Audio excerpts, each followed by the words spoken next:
पौराणिक काल में धनुर्धर तो बहुत हुए, लेकिन एक ऐसा भी धनुर्धर था जिसकी विद्या से भगवान श्री कृष्ण भी भयभीत हुए थे। एक ऐसा भी धनुर्धर था जो अपने एक ही बाण से समुद्र सुखा देता था, और एक ऐसा भी धनुर्धर था जो अपने एक ही बाण से दुश्मन के रथ को कई गज दूर फेंक देता था। इन सभी के पास अलौकिक शक्तियाँ थी, लेकिन सर्वश्रेष्ठ तो सर्वश्रेष्ठ ही होता है। धनुर्धर तो बहुत है, लेकिन उसके जैसा धनुर्धर आज तक न कभी हुआ और न कभी भविष्य में आगे होगा। दोस्तों, सबसे पहले हम जानेंगे सबसे कमज़ोर धनुर्धर के बारे में, फिर अंत में जानेंगे सबसे सर्वश्रेष्ठ धनुर्धर के बारे में।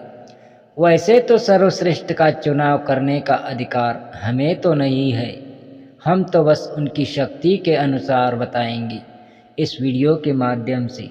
नमस्कार दोस्तों, स्वागत है आपका एक बार फिर से।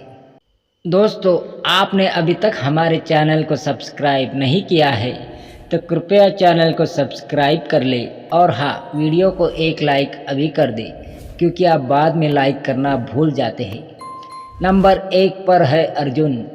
दोस्तों, अर्जुन की धनुष विद्या भी जग प्रसिद्ध थी। अर्जुन गुरु द्रोणाचार्य के श्रेष्ठ शिष्यों में से एक थे।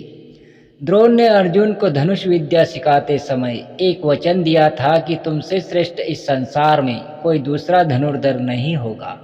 अर्जुन के धनुष की टंकार से पूरा युद्ध क्षेत्र गूंज उठता था। नंबर 2 पर है एकलव्य। एकलव्य ने गुरु द्रोण की मूर्ति बनाकर मूर्ति के सामने धनुष विद्या सीखी थी। गुरु द्रोण को जब इस बात का पता चला कि एकलव्य अर्जुन से भी श्रेष्ठ बाण चलाना सीख गया है, तो उन्होंने एकलव्य से पूछा कि तुमने यह विद्या कहाँ से सीखी।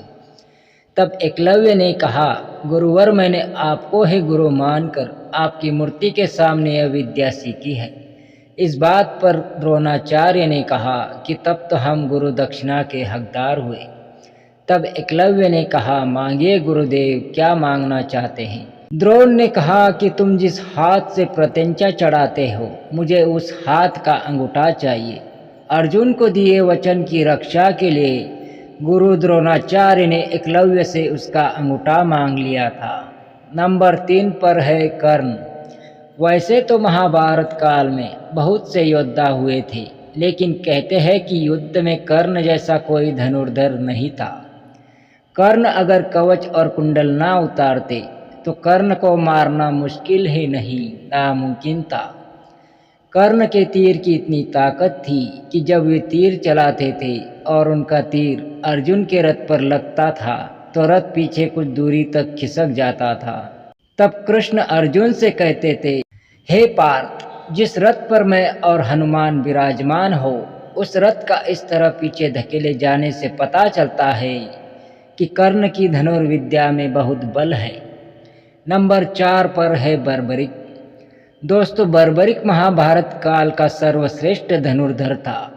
युद्ध के मैदान में भीम का पुत्र बर्बरिक एक पीपल के वृक्ष के नीचे खड़े हो गए और उन्होंने यह घोषणा कर दी कि मैं उस पक्ष की तरफ से लड़ूंगा जो हार रहा होगा। भीम के पुत्र बर्बरिक के सामने जब अर्जुन और श्री कृष्ण उसका चमत्कार देखने के लिए उपस्थित हुए, तब कृष्ण ने बर्बरिक से कहा कि इस वृक्ष के सारे पत्तों को एक ही तीर से छेद दो तो मैं मान जाऊंगा। तब बर्बरिक ने आज्ञा लेकर तीर को वृक्ष की ओर छोड़ दिया। जब तीर एक एक करके सारे पत्तों को छेदता जा रहा था, उसी समय एक पत्ता टूटकर नीचे गिर गया। कृष्ण ने उस पत्ते पर यह सोचकर पैर रख दिया कि ये छेद होने से बच जाएगा, लेकिन सभी पत्तों को छेदता हुआ वह तीर कृष्ण के पैरों के पास आकर रुक गया। तब बर्बरिक ने कहा कि प्रभु, आपके पैर के नीचे एक पत्ता दबा हुआ है, कृपया अपना पैर हटा लीजिए, क्योंकि मैंने तीर को सिर्फ पत्तों को छेदने की आज्ञा दे रखी है, आपके पैर को छेदने की नहीं। उसके इस चमत्कार को देखकर कृष्ण चिंतित हो गए। भगवान श्री कृष्ण यह बात जानते थे कि बर्बरिक प्रतिज्ञावश हारने वाले का साथ देगा।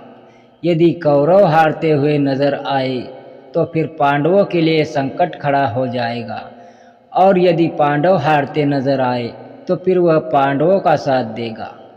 इस तरह वह दोनों ओर की सेना को एक ही तीर से खत्म कर देगा। नंबर 5 पर है लक्ष्मण। राम के छोटे भाई लक्ष्मण को हर कोई जानता है। लक्ष्मण ने अपने तीर से रेखा खींची थी। उस रेखा में इतनी शक्ति थी कि कोई भी उसे पार नहीं कर सकता था। लक्ष्मण की धनुष विद्या के चर्चे तो दूर दूर तक थे। शास्त्रों के अनुसार लक्ष्मण को श्रेष्ठ धनुर्धर माना गया है। लक्ष्मण ने राम रावण युद्ध के दौरान मेघनाद को हराया था। नंबर 6 पर है भगवान श्री कृष्ण। दोस्तों, भगवान श्री कृष्ण सर्वश्रेष्ठ धनुर्धर भी थे।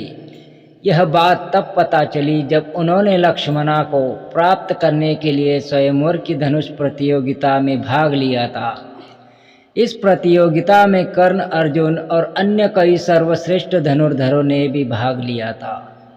द्रौपदी स्वयंवर से भी कठिन थी लक्ष्मणा स्वयंवर की प्रतियोगिता। भगवान श्री कृष्ण ने सभी धनुर्धरों को पछाड़कर लक्ष्मणा से विवाह किया था। नंबर 7 पर है भगवान श्री राम। एक बार समुद्र पार करने का जब कोई मार्ग समझ में नहीं आया था, तब भगवान श्री राम ने समुद्र को अपने तीर से सुखाने की सोच ली थी और उन्होंने तरकश से अपना तीर निकालकर प्रत्यंचा पर चढ़ाया ही था। तभी समुद्र के देवता प्रकट हुए थे और उनसे प्रार्थना करने लगे थे। तब से भगवान श्री राम को सर्वश्रेष्ठ धनुर्धर माना जाता है। हालांकि उन्होंने अपने धनुष और बाण का उपयोग बहुत मुश्किल वक्त में ही किया था। नंबर 8 पर है भगवान शंकर। दोस्तों, सभी धर्म, योग और विद्याओं की शुरुआत और अंत भगवान शंकर से होती है। भगवान शंकर ने अपने धनुष से त्रिपुरासुर को मारा था। त्रिपुरासुर 3 महाशक्तिशाली ब्रह्मा से अमरता का वरदान प्राप्त करने वाला असुर था। भगवान शंकर ने जिस धनुष को बनाया था, उसकी टंकार से बादल फट जाते थे और पर्वत हिलने लगते थे। ऐसा लगता था जैसे भूकंप आ गया हो। यह धनुष बहुत ही शक्तिशाली था। इसी के एक तीर से त्रिपुरासुर के तीनों नगरियों को महादेव ने ध्वस्त कर दिया था। इस धनुष का नाम पिनाक था। देवी और देवताओं के काल की समाप्ति के बाद इस धनुष को देवरात को सौंप दिया गया। उल्लेखनीय है कि राजा दक्ष के यज्ञ में यज्ञ का भाग शिव को न देने के कारण भगवान शंकर बहुत क्रोधित हुए थे और उन्होंने सभी देवताओं को अपने पिनाक धनुष से नष्ट करने की ठान ली थी। एक टंकार से धरती का वातावरण भयानक हो गया था। बड़ी मुश्किल से उनका क्रोध शांत किया गया। तब उन्होंने ये धनुष देवताओं को सौंप दिया था। देवताओं ने राजा जनक के पूर्वज देवराज इंद्र को यह धनुष सौंप दिया था। राजा जनक के पूर्वजों में निमि के ज्येष्ठ पुत्र देवराज थी। शिव धनुष उन्हीं की धरोहर स्वरूप राजा जनक के पास सुरक्षित रखा गया था। इस धनुष को भगवान शंकर ने स्वयं अपने हाथों से बनाया था। उनके इस विशालकाय धनुष को उठाने की क्षमता किसी में नहीं थी, लेकिन भगवान श्री राम ने सीता स्वयंवर में इसे उठाकर इसकी प्रत्यंचा चढ़ाई थी और इसे एक झटके में तोड़ दिया था। इसलिए दोस्तों, आप अंदाज़ा लगा सकते हैं कि सर्वश्रेष्ठ धनुर्धर कौन हो सकता है। आशा करता हूँ कि आपको सर्वश्रेष्ठ धनुर्धर के बारे में पता चल गया होगा। वीडियो अगर अच्छी लगी हो तो वीडियो को लाइक और चैनल को सब्सक्राइब ज़रूर कर लीजिएगा। वीडियो को अंत तक देखने के लिए आपका बहुत बहुत धन्यवाद।